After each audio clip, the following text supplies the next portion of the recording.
Selamat siang Pak, selamat siang teman-teman. Perkenalkan, nama saya Apfodia Katarina Pusenkerai, NIM 1703030099, mahasiswa jurusan Sosiologi kelas B semester 7. Pada kesempatan kali ini saya akan mereview buku yang ke-9, mata kuliah Perencanaan dan Kebijakan Sosial, dengan judul buku Korupsi Kewirausahaan dan Kesejahteraan Sosial Global. Para pendukung globalisasi berpendapat bahwa globalisasi berkontribusi pada pertumbuhan ekonomi melalui perkembangan teknologi, kewirausahaan, aktivitas inovatif, meningkat efisiensi dan produktivitas. Bukti juga menunjukkan hal itu.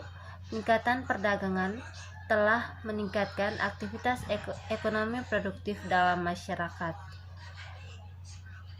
Gorodnichenko menemukan perdagangan untuk secara positif mempengaruhi inovasi teknologi di suatu negara berdasarkan data perusahaan dan industri dari 18 negara berkembang.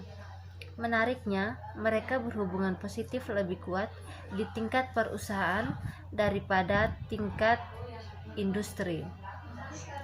Bustos mempelajari perusahaan di Argentina dan menunjukkan bahwa perusahaan memodernisasi teknologi ketika dihadapkan pada persaingan dan peluang yang dihadirkan oleh liberalisasi perdagangan. Long et al. Menunjukkan bahwa keterbukaan perdagangan meningkat inovasi di tingkat perusahaan menggunakan sekumpulan perusahaan heterogen dan ukuran inovasi yang mencakup penelitian dan pengembangan hemat biaya. Dalam sebuah studi tentang perusahaan Chili, Fernandez dan Paunov menemukan bahwa ketika dihadapkan dengan persaingan dari impor, perusahaan cenderung meningkatkan kualitas produk atau berinovasi produk baru. Beberapa studi memasukkan kasus industri atau negara tertentu seperti pembuat katup di Amerika Serikat di Barter et al. Semua studi ini menunjukkan bahwa aktivitas inovasi di perusahaan meningkat ketika persaingan impor kian meningkat. Rodger menyarankan itu dalam sejarah belakangan ini, banyak negara maju telah berpindah dari status kesejahteraan menuju kesejahteraan sosial. Perbedaan antara ini adalah peran pemerintah. Pemerintah memainkan peran utama dalam negara kesejahteraan, sementara sektor swasta terlibat dalam masyarakat yang sejahtera. Terlepas dari siapa yang memberikan layanan, tujuan sistem kesejahteraan adalah untuk memberikan perlindungan sosial dan membantu mengurangi ketimpangan di masyarakat. Namun pengeluaran untuk program perlindungan sosial bervariasi di setiap negara. Coba seperti yang dilaporkan oleh ILO, negara-negara Eropa Barat membelanjakan 2,2% PDB untuk tunjangan anak dan keluarga, sedangkan negara-negara Afrika membelanjakan sekitar 0,2% dari PDB dan negara-negara Asia menghabiskan 1,5% dari PDB. Ketika pemerintah menghabiskan di sektor pendidikan, anggota masyarakat yang memiliki akses pendidikan yang terbatas cenderung untuk mendapat keuntungan dari layanan ini. Misalnya, Davodi et al. Menemukan bahwa di negara-negara Afrika Sub-Sahara 12,8% untuk pengeluaran pendidikan dasar pergi ke jumlah terendah dari populasi. Namun hasilnya terbalik untuk yang sekunder dan tingkat tersier. Hubungan antara pembangunan ekonomi dan ketimpangan pendapatan. Masalah ketimpangan ekonomi telah menjadi argumen sentral baik di kalangan kritikus maupun pendukung globalisasi dan telah menjadi topik utama di lokal dan area politik nasional di seluruh dunia.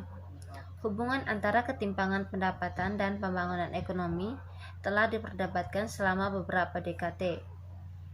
Quotes menunjukkan bahwa hubungan berbentuk ada antara perkembangan ekonomi dan ketidaksetaraan pendapatan, menunjukkan bahwa pada masa tahap awal pembangunan, ketimpangan pendapatan bisa menjadi baik.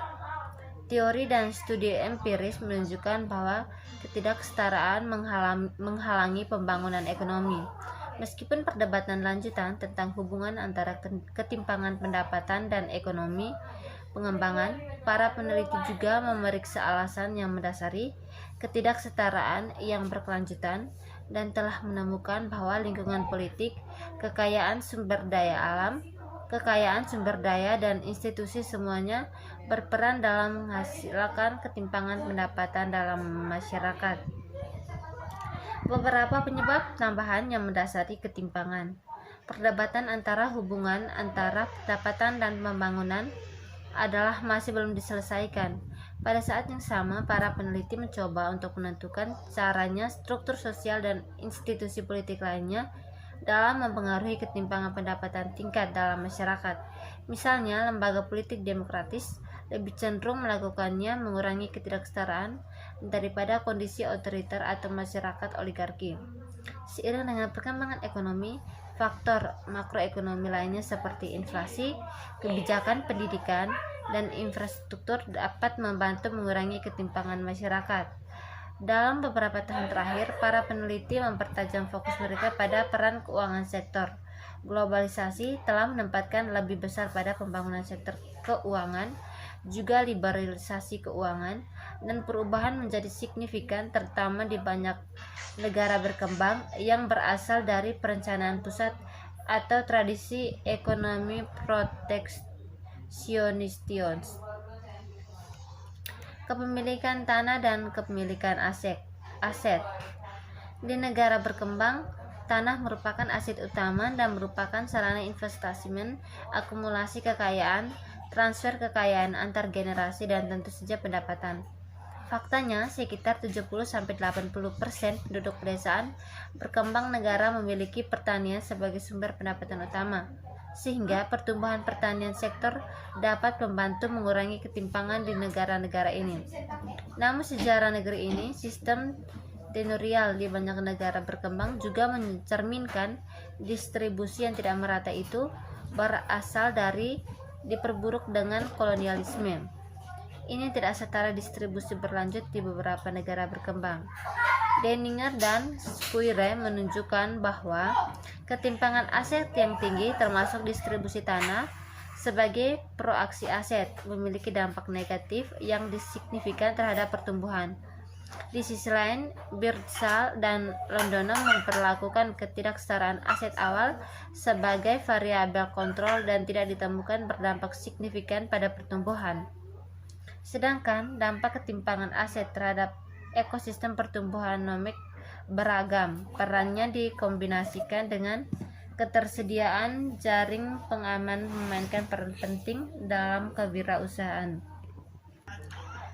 Kesenjangan upah berdasarkan gender. Selama beberapa dekade terakhir, organisasi internasional dan pemerintah berbeda negara-negara telah mempromosikan dan menerapkan kebijakan untuk mendorong perempuan dalam pekerjaan pasar dan area politik. Namun, partisipasi pasar tenaga kerja tetap pada level 40-50% di beberapa negara. Di banyak negara berkembang, perempuan memiliki akses terbatas ke pasar tenaga kerja formal, terutama dibandingkan wanita di negara maju. Rata-rata sekitar 54% wanita berpartisipasi dalam angkatan kerja formal, sementara 81% pria mengantisipasi. Di negara fokus agraria, perempuan bekerja di perusahaan keluarga atau non-keluarga perusahaan dengan upah yang lebih rendah. Yang berikut hubungan antara kewirausahaan dan negara kesejahteraan. Motivasi adalah kekuatan pendorong utama di balik keterlibatan dalam aktivitas kewirausahaan. Itu motivasi dapat tumbuh dari kebutuhan atau pengakuan atas suatu peluang.